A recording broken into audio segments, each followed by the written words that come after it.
You're watching TVC Nigeria, and this is an exclusive interview with the President-elect of the Federal Republic of Nigeria, General Muhammadu Buhari, who won the elections some weeks ago, and who will be taking over the affairs of the country officially in May from the outgoing President Goodluck Jonathan as a civilian leader, of course, after his ouster as a military head of state 30 years ago. First of all, congratulations to you, Your Excellency. Thank you very much. Right now, you had vowed never to go into politics in Nigeria. You did. And then you said that you would not contest again in Nigeria after losing 3 times at the polls. You also did. Now, can you tell us what your changing of your minds at this stages, really? Yes, I think the first question, if you are following my political antecedents, you would have known that it was answered by me personally in April 2002 when I joined partisan politics. On that date, I said that all myself and all those that were close to me, if were asked a year ago, that means even there 2000, whether I would be into partisan politics, I would say no. This was simply because of the way I found myself as a military head of state and what the government I led did to politicians of the Second Republic. So I thought I would never, participate in Nigerian partisan politics. But I think that thing should be a credit for me when people are accusing me of being rigid, stereotype and all that. If I can modify my thoughts, I think then people should give me a credit for that. The second question, I said I would not run an election.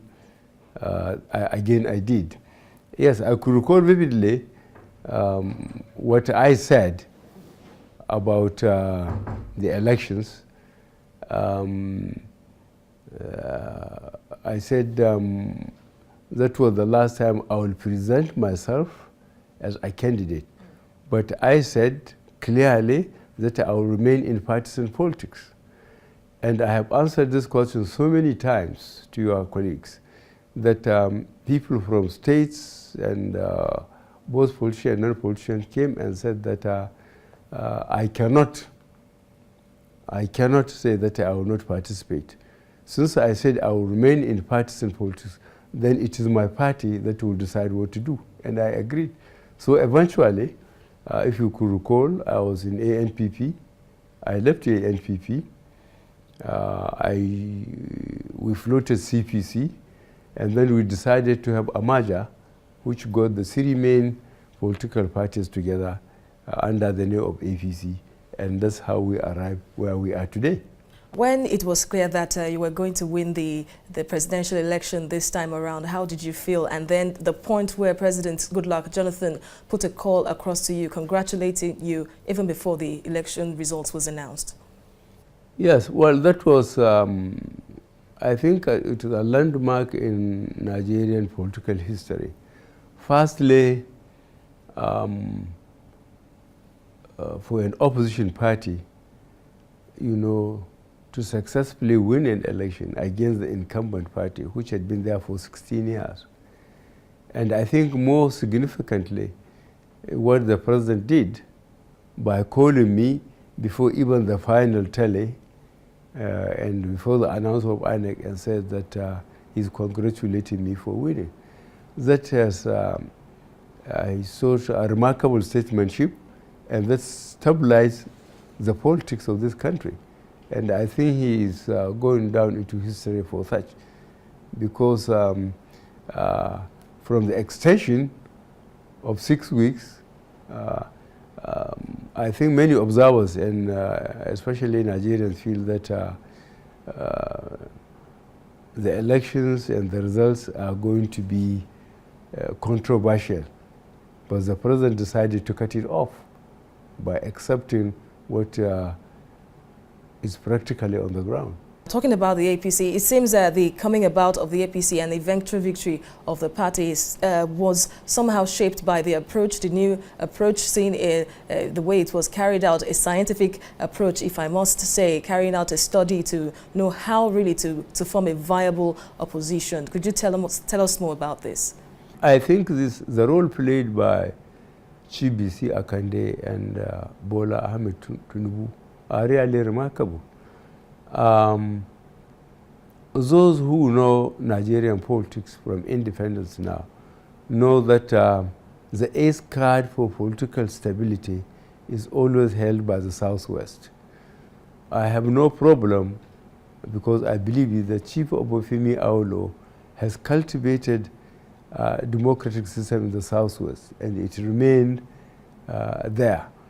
And by some fabulous coincidence, as the three of us realized, Chief Akande, Tinubu, myself, and a number of others, that unless the opposition parties come together, there is nothing we can do with the ruling party, the PDP. Because for more than 10 years, they are dictating the terms. So the best thing is for the opposition parties to come together, because each one of us individually will be taken piecemeal and destroyed. But if we come together, we get the national spread, then we will be able to successfully deal with PDP. And thank God we have done it. There is mass exodus of PDP members to the APC, which many Nigerians somehow are becoming worried, saying that it's gradually giving the APC an image of an old wine in a new bottle. Are you not worried that this could affect the vision of the APC? I'm not worried, because as I have just explained to you in detail, APC is not a result of an impulsive decision by the leadership of the legacy parties. It is a deliberate, well-processed, well-documented, process that arrived at the APC. So whoever joins us, whether from the ruling party or non-committed politicians before, there is plenty of room for them. As long as they agreed to be part of APC, they can go back to their constituencies and start to establish themselves. It's not from top to bottom, it's from bottom to top. What factors now will you consider in choosing members of your cabinet? Well, that's again, the party has a lot of role to play there. But most importantly, I think we need seasoned technocrats, people of professional and personal integrity. There is so much mudslinging and accurate and inaccurate accusations of how corruption has eaten deep into the Nigerian system. We cannot afford to make a mistake. Those people who have been identified as incompetent and of doubtful personal and professional integrity, I don't think they will get a role into the cabinet of the APC. Now, you sold the change message to Nigerians and they bought it by voting you into office. Now, many Nigerians now, really, your supporters, they see you as a magician, sort of, expecting you to wave your magic wand and start making things happen once you get into office. Now, how soon can Nigeria start seeing visible results of the change message? I think from 1st of June this year, when we are sworn in, from the processes of picking ministers, as you said, then people will know that we are living to our manifesto's commitment. And I will ask the Nigerian political observers to please study our manifesto. It is not the Bible or the Quran, because you can't change the Quran. Whatever is there, you take it or you leave it. The same thing with most of the part of the Bible. So our manifesto was made by very, very experienced Nigerians. They took several months to arrive at it, but it's subject to modification. As soon as we are in government, we'll highly respect the role of the other two tiers of government, the legislature, and the judiciary. So whatever we said in our manifesto, people must accept the fact that we have to modify certain things according to the law and the constitution of the country. All right, Professor Tam David West, the former petroleum minister, said that your government, once you get into power, that you would reduce the petroleum price to 40 naira per litre, that it's possible and that Nigerians should look forward to that. Can you please confirm if so? Well, he said it, I didn't say it. So why should you hold me to ransom about what he said? But having said that, he has been Minister of Petroleum under me, so he knows the industry and he's keeping himself up to date. And I have my own idea about this subsidy or non-subsidy. Mine is based on facts which were available to Tom David West and those that are interested in our prospection and development of our petroleum industry. For petrol to cost so much in Nigeria relative to other countries, how I wish Nigerians could articulate their representations and present it to the government. Because from what I know, the prospection and development of Nigerian petroleum industry was largely financed by Nigeria in terms of Nigeria's percentage of shares in the prospection and development companies.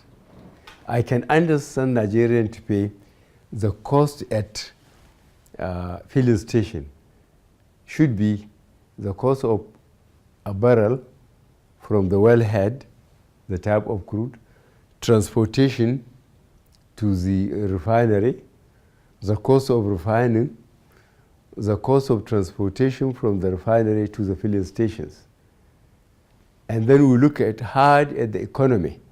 I mean the cost of the economy itself internally in Nigeria, and then the cost of fuel outside, so that we don't make our fuel too cheap, you know, to encourage smuggling and other irresponsible acts identified by a lot of Nigerians in the industry. Because I know, to the best of my ability, the upgrading of Port Harcourt refinery from 60,000 to 100,000, and then the building of another core refinery in Port Harcourt over 150,000 barrels. So Port Harcourt alone had the capacity of refining 150,000 barrels of Nigerian crude a day.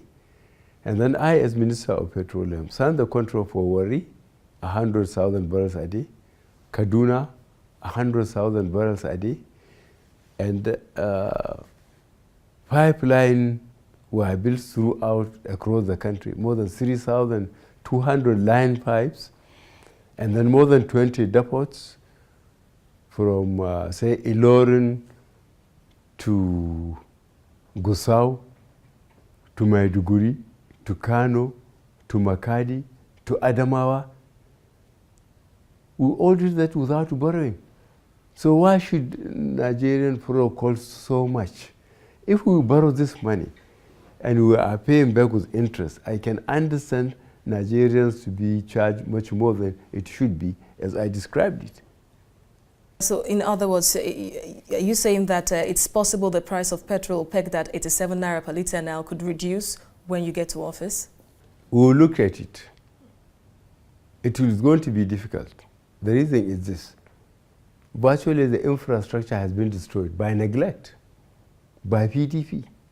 Even when we were working then, when the refineries were working, when there is maintenance, turnaround maintenance they call it, where refineries are closed and then they are maintained according to specifications by the manufacturers.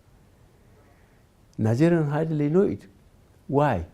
Because the people that are in charge for prospection and development in Nigeria have got refineries all over the world.